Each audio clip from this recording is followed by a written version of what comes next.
Hello, beautiful. I am Nikki Drake, founder of Crazy Simple Truth Ministries, and I'm so glad you're here today because today I want to give you a dozen easy Bible study tips for beginners.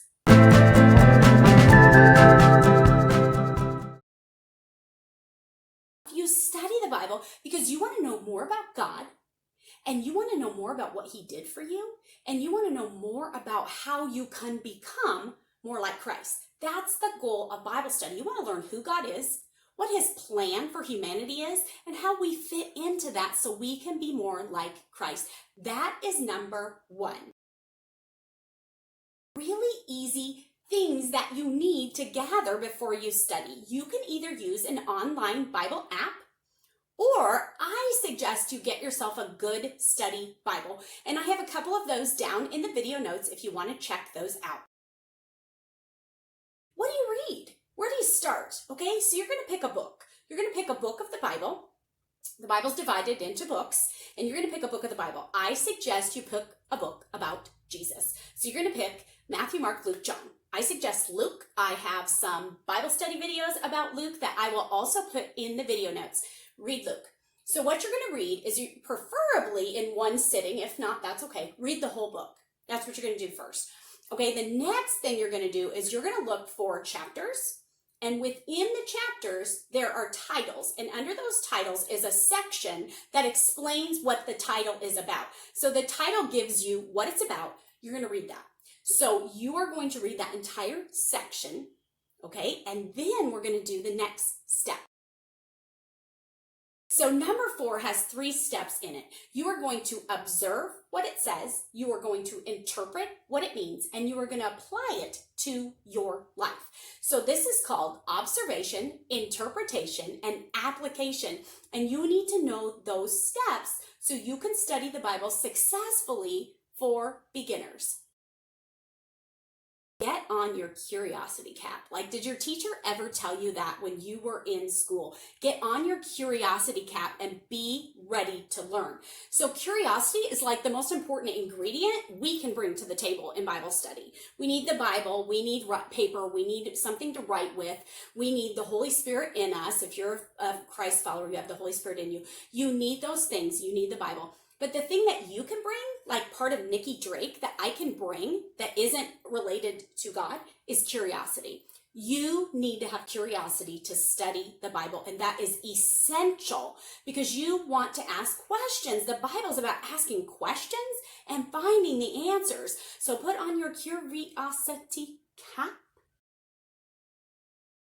Studying the Bible and observing it is not subjective. It's not like, what do I think that means? No, there is a meaning to it, okay? So it's important to know that you look at terms, not words. You have to see, what is that word in that sentence? What is it saying based on what I'm reading around it? So you want to look at terms, not words. A section and you see the word love 13 times, then you know, hey, this is about love. And the title is going to be a little secret tip anyway, because that's going to give you exactly what your reading is about. That's what it's for. It's going to tell you what it's about. So after you read your section, see how many words are repeated. And don't look at words because you could look those up. Look at terms. So as you're reading, under your subtitle, as you're reading, you're going to look for things like cause and effect. You're going to look for words like and as. You're going to look for things like someone asked a question and then there was an answer given, which Jesus did a lot. What's awesome about Jesus is he answered questions with questions because he wanted people to think, and he wants us to do that too. So you want to look for things like that within what you're reading to figure out the relationship between the idea, because what the author wrote is there's a purpose, there's an idea behind it. So you need to figure out what the relationship is between each sentence, between each word. You need to figure that out. So you have to look for those clue words. I love to look for little words called conjunctions, and those are words like but and therefore and so and. Those words are going to lead you to the answers within your curiosity cap, going to give you the answers to that. So if you read a sentence and then you have the word but at the beginning of the next sentence or in the middle of that sentence, then you're going to look at that and you're going to know to pay important attention to that. And these are so important, and this will take you all the way back to elementary school. Who, what, where, when, why. Who is it talking about? Okay, who. What is it saying? Who, what, where. So where is it happening at? Okay, who, what, where, when. When is it happening? Does it say? It might not say within that section. It might not. Who, what, when, where, why. Why? Who, what, when, where, why? Why? Why? Why do you think that this author who wrote this book and wrote this chapter, obviously, if it's in the book, and wrote the section, the title section, which is in the chapter, why do you think they wrote it? Why do you think that who's speaking in it, if it's a narrative, who's speaking, why do you think they're saying what they're saying? Why? Who, what, when, where, why? Got your curiosity cap on, so now you're gonna get your imagination outfit on. I don't know. You're gonna get your imagination on, okay? You're gonna think back to when you were a child and you were reading a book with your parent and you were imagining what was happening within the book, okay? So you are going to imagine yourself there. You're going to put Nikki Drake in the story that you're reading, and you're going to imagine yourself there. You're going to recreate the scene in your mind, and you are going to very carefully think about what's happening from each person's point of view. Okay, look at it like what this person's saying. Why do you think they said that? If you read each word slowly and carefully during your observation stage, you're going to understand why they said or did what they did, because you're going to slow down and you're going to recreate the scene by putting yourself there.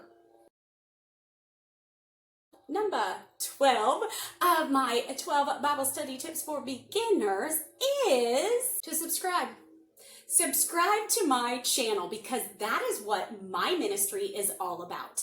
I give you crazy simple and super fun tips to get into God's word, God's truth, so God's truth can get into you, because God's word has the power to change your life. And don't we all need some joy, peace, and freedom no matter what we're going through?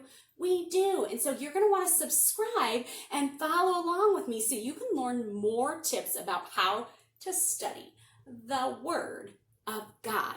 I will see you later. You are beautiful. And hey, there's going to be some videos on the screen right here. You're going to want to watch those next, because that's going to give you more tips on how to read and study the Bible. Remember, observation, interpretation, application. And these 12 tips did not even get into the interpretation or application phase. So you're definitely going to want to subscribe and click the notification bell so you'll be notified when I post a new video. I'll see you later. You're beautiful. God loves you. Bye. Someone is blowing leaves right now outside my front door. What's the next one? Sorry about the weed blower. Weed blower? No. Weed whacker, leaf blower. Sorry about the leaf blower. So I don't remember what the next one is. Should have wrote this down. Weed whacker, you're so loud. The baby's napping and I can't record any other time.